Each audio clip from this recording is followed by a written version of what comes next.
cette clameur qui monte de nos rangs.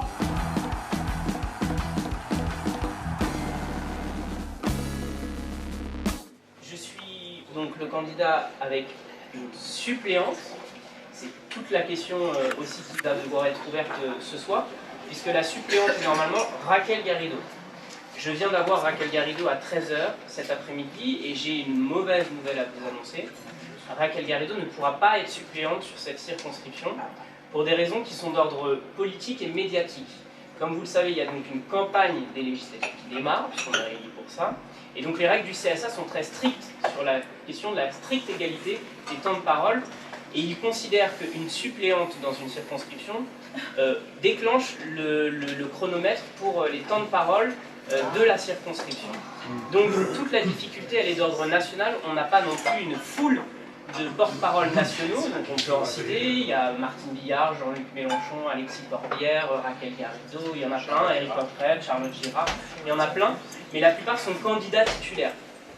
Ce qui du coup pose la même problématique que pour Raquel Garrido. Donc Raquel Garrido a été missionnée par la France Insoumise pour essayer du coup de ne plus être suppléante sur la 8e circonscription, pour pouvoir se dégager du temps de parole au niveau national. En gros, on lui a installé un lit de camp entre CNews et BFM Télé pour qu'elle vienne pendant 3 semaines sur les maréchaux. Voilà. Donc, la tâche aussi qui nous incombe ce soir, c'est d'entamer une discussion, d'ouvrir un débat et une discussion sur une possible nouvelle suppléante, ou un possible nouveau suppléant, en sachant que collectivement, on s'est imposé comme règle de respecter une parité, et donc même si ce n'est pas impératif, hein, parce que la parité nationale, elle est sur les candidatures titulaires, mais à titre collectif, on peut se dire, en tous les cas c'est ce qu'on s'était dit à l'époque où on avait désigné nos candidats, on essayait d'avoir une parité.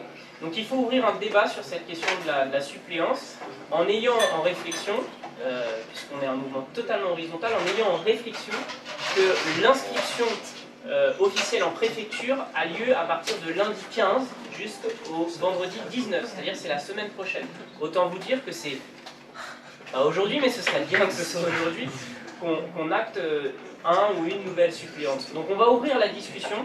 Que si vous voulez parler, il faut vous inscrire auprès de moi, comme je connais certains d'entre vous, mais pas tous, surtout qu'il y a beaucoup de nouveaux. Vous me donnez votre prénom, je vous inscris. Vous ne pourrez parler qu'une seule fois pour chacun des points à l'ordre du jour, de manière à ce que la parole circule. Deuxième chose, vous ne pourrez pas parler davantage que 2 minutes. Une minute, carrément. Troisième chose, de manière à ce que cette assemblée soit aussi égalitaire que possible, donc je ferai alterner, et paritaire, je ferai alterner une femme, un homme. Voilà, ça c'est les règles. Y a-t-il d'autres personnes qui veulent s'inscrire sur cette question à l'ordre du jour du remplacement en quelque sorte de Raquel, notre Raquel, par une camarade, une citoyenne insoumise, pour la remplacer comme suppléante de notre candidat bien-aimé Clément? Y a-t-il d'autres personnes pour s'inscrire? Non? Alors on commence la discussion. La parole est à la citoyenne Zina. Merci citoyen. Je vais essayer d'être brève. Moi, il me semble, et d'après mon analyse personnelle, ayant vu la campagne présidentielle au niveau du 12e, et le travail qu'a fait une des militantes très actives de ce 12e, et pour respecter la parité, à mes yeux, cette suppléance, il y a une seule personne qui pourrait défendre l'intérêt de la 8e circonscription en compagnie de Clément, et j'ai nommé Bérénice. Elle était trésorière depuis le début, elle a cette mission hyper délicate, elle gère aussi avec un grand sens des responsabilités cette mission. Constance, Virginie qui sont responsables de groupes d'appui, enfin on est nombreuses, des jeunes femmes à pouvoir incarner cette suppléance au pied levé, donc il faut vraiment qu'on en discute aussi entre nous et avec vous tous. Je suis arrivée comme vous à l'assemblée de Circo pour la première assemblée de Circo pour chercher des candidats aux législatives. Donc voilà, j'ai pris part à la campagne présidentielle et la démarche législative m'intéresse parce que effectivement le mouvement pour la 6e République, c'était les prémices de la France Insoumise. On voulait s'inspirer de Podemos et, avec un mouvement complètement horizontal, proposer une candidature, normalement en 2017, bon ça a échoué, mais c'est l'idée d'être un mouvement qui allait lancer une assemblée constituante pour écrire ensemble une nouvelle constitution avec des valeurs très fortes, une république sociale, démocratique, laïque et qui s'engage vraiment pour lutter contre les inégalités. Donc c'était un beau projet et voilà, Jean-Luc Mélenchon était venu nous voir au N6R et avait, parce qu'il y avait une assemblée d'élus de ce mouvement, c'était un truc par internet, et j'avais été élue représentante de l'Assemblée, avec Raquel Garrido d'ailleurs, et Jean-Luc Mélenchon nous avait félicité et nous avait dit ce mouvement m'intéresse, je vais vous suivre, et il a effectivement repris en premier point de son programme dans l'avenir en commun l'idée d'une 6e République. Donc oui, je pourrais mettre ça en avant. Je suis aussi prof d'histoire géo en REP. Alors je travaille à Créteil sur la ligne 8, mais j'habite à Doménil depuis 6 ans. Et je me dis effectivement, on cherche une candidature qui est pertinente pour gagner des voix, que chez les socialistes qui ont bien aimé Hamon parce qu'ils l'ont trouvé frondeur et qui vont être déçus que Mastier ne soit pas du tout la frondeuse, elle est vice-présidente de l'Assemblée nationale, elle veut se représenter, comme l'a dit Johan, une 3e fois, voilà, c'est vraiment la caricature du dinosaure de la politique.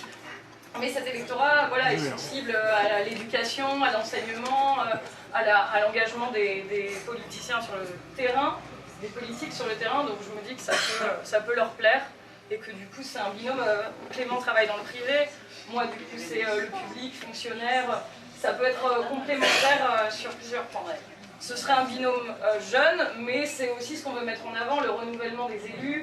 C'est vraiment un pied de nez à certaines affiches de campagne que d'avoir 2 personnes qui ont moins de 30 ans. Alors moi c'est pour encore seulement 3 semaines, mais voilà, on est prêt à assumer les responsabilités que le 12e voudra bien nous donner. Voilà ce que je pouvais dire. Bon, merci Bérénice. Alors Bérénice a eu un temps de parole un peu plus long, ce qui était normal. Ce sera mon dernier En quelque sorte, tu l'as pas dit, mais tu es donc candidate. Oui, voilà, j'accepte d'être candidate. Voilà. Si, C'est ce que je voulais dire.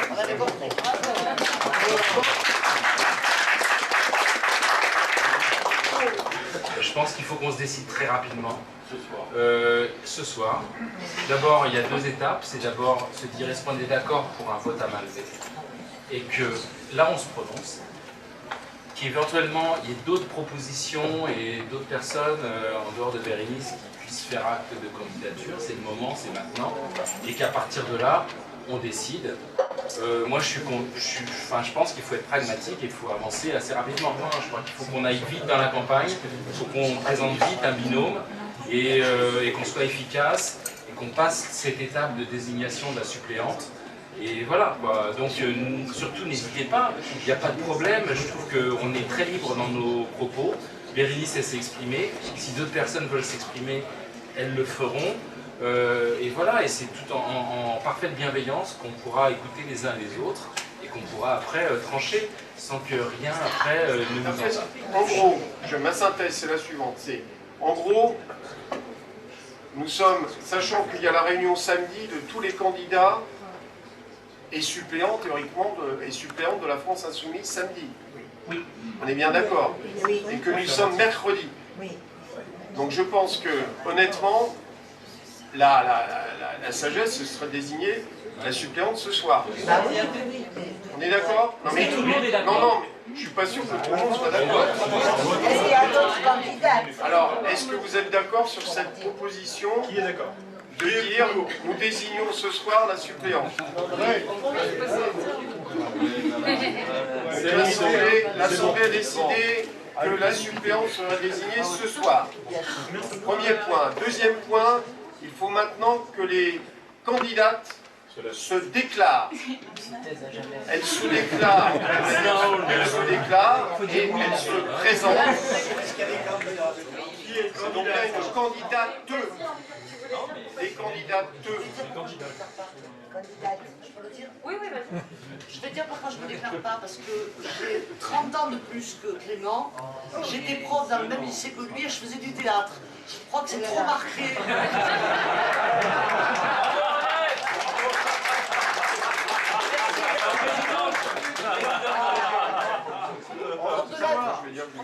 Ministre de l'Éducation. Pas possible. Alors, les candidats, levez la main. Est-ce qu'il y a des candidats? des candidats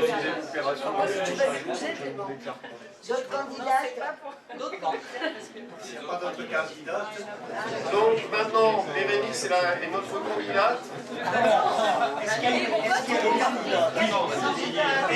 candidats? Est-ce qu'il y a d'autres candidats? Voilà. Est-ce qu'il y en a? Oui ou non? Elle se lève?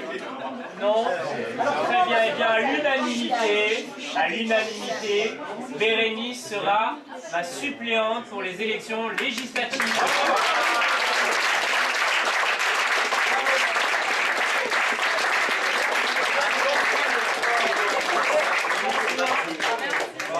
Elle est contente parce qu'elle va payer sa tournée.